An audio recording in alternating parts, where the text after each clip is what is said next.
Hi everyone, it's Adam with Milo's Restoration, and today I've got a $10 cocktail table that I picked up from Goodwill, and I've got a $16 bottle of Moonshine Metallics and Steel Magnolias that I got from the place that I sell my furniture at. So my first question was, just being me, if you watch my channel for any length of time, you know that I like turbine sprayers and I like spraying paint. I wanted to know if it would spray. And the spoiler alert, it does. But in my opinion, it takes a little bit of work and a little bit of extra kind of additives. And I'll get to that later. But just to kind of give you the answer, the best results that I got with it were about half polyacrylic and half paint. So, probably about a 50-50 ratio of polyacrylic to the Dixie Bell Steel Magnolias. But anyway, I did my normal prep work for this piece. I cleaned it, degreased it, and now I'm priming it with my favorite primer, BIN primer. So, just something that I've learned through trial and error with these HVLP sprayers is that if you call any one of the companies, I'm not going to get into names here and say, which companies I've called, because I basically own an HVLP sprayer by every major company except for Graco. But they're going to tell you, if you're getting some orange peel, that, oh yeah, you need to go to a larger tip size. You need to go to 1.8. You need to go to 1.5. You need to go to 2.0. So on and so on. But my opinion, and I've actually heard Eric Reason from his channel say the same thing, and I've come to the same conclusion, is that I don't get better results by getting a larger needle size. What I found that works best is to stick with that lower 1.3 or 1.5 and just try to basically put more layers make more passes on the paint to keep a wet coat. If you go to a higher needle size, you just really don't have the power behind it to make a 1.8 work. Even with the very powerful, HVLP sprayer, I've just found that, with the exception of the cap spray, which has a pretty high PSI, I find that pretty much all the other brands kind of struggle. But, just my findings is that I would just stick with that 1.3 or 1.5 at the highest.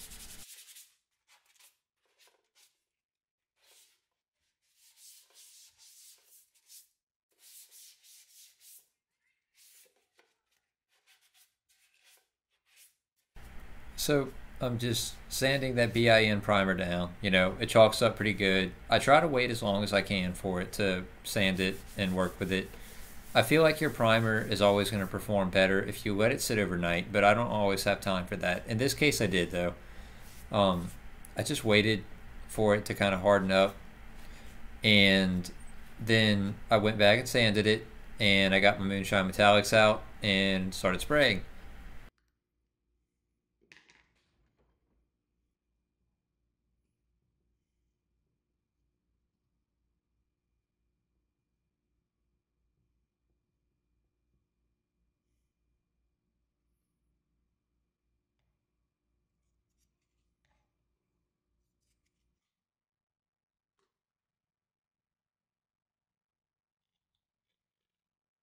So, just a foreword, it's going to look decent on camera. You can't tell really what I'm looking at, even if I put the camera right on top of the piece. But trust me whenever I tell you that it was really unpleasant. And anytime you see me kind of messing with the gun a lot, you know, the people that work with me know this. It's a sign that I'm nervous and that something's not working right. So you can tell in this one I'm, messing with the gun a lot. I'm trying to figure out why it's, looks like silly string coming out. It looked pretty good on the spindles, but on the flat surfaces, it really looked bad. And I kind of had two different thoughts. I was like, well, was it just the metallics? But then I was like, no, I've sprayed all the metallics before and they don't look like this. So I kind of thought that, maybe it was just the particle size in the paint. But, nonetheless, I just knew that this was not going to fly for a final coat.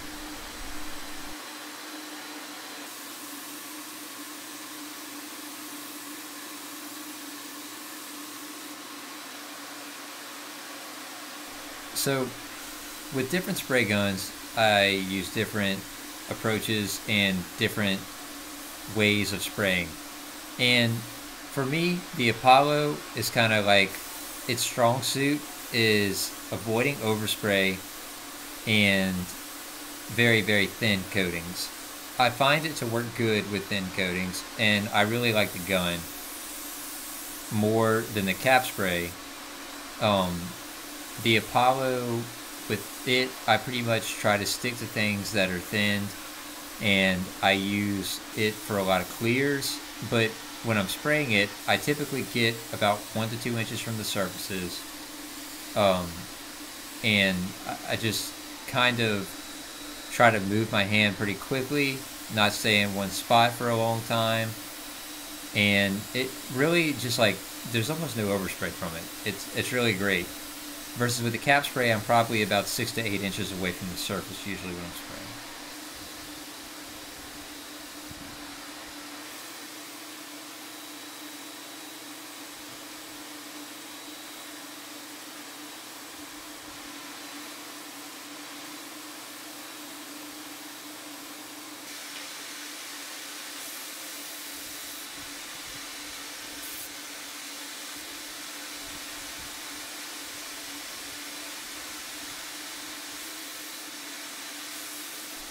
So I did what, uh, somebody would have probably told me to do, and I switched over to a 1.8 and still nothing. It looked just as bad, if not maybe even worse. So I kind of decided after this second coat to go back to the drawing board.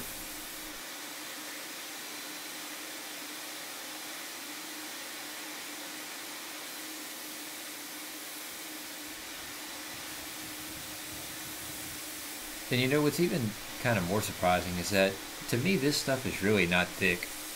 I mean, I've sprayed like emerald urethane, for instance, in my opinion, is a lot thicker than this, and I've sprayed it on thin before with better results.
Okay, so here's where I wised up at, and I decided to try something different.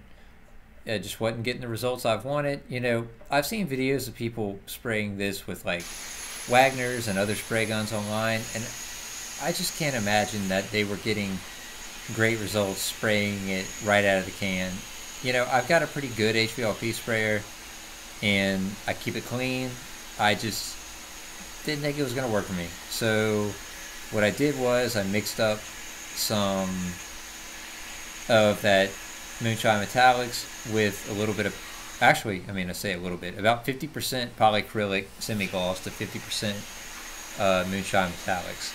And like tinting your top coat is not something that's uncommon in the furniture flipping industry, I'll say, because it's pretty common, especially because chalk paints and mineral paints really work well actually with coatings like polyacrylic. But I just didn't really know how it was going to work out with this, so I just decided I'd do the experimentation for you and let you know. After all, it's only a $10 cocktail table if it doesn't work.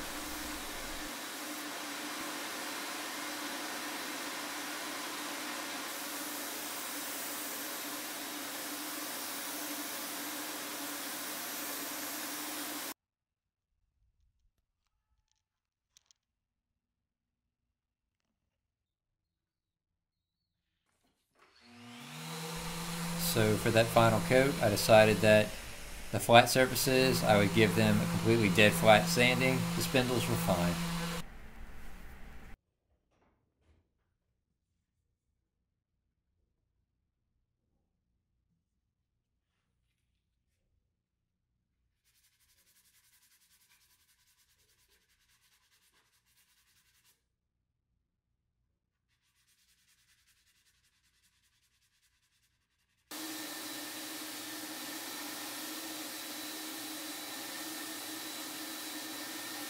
So this is my final coat, and it was basically the same mixture, 50-50 Moonshine Metallic to polyacrylic semi-gloss. I had a little bit of both of them, and I was kind of ready to get rid of them.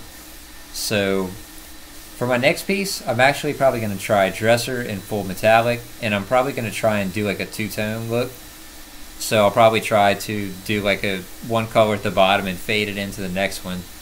But I wanted to test it out with a sprayer before I did something like that on a large piece and ruined it if it wasn't going to work.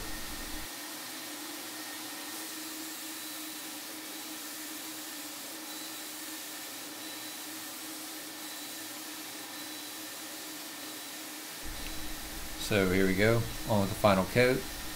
It came out pretty good. It definitely was a lot less orange peely with the added polyacrylic. And here it is after its final coats. Had a couple hours to dry. It looked pretty good. I'll definitely be trying a larger piece with it next.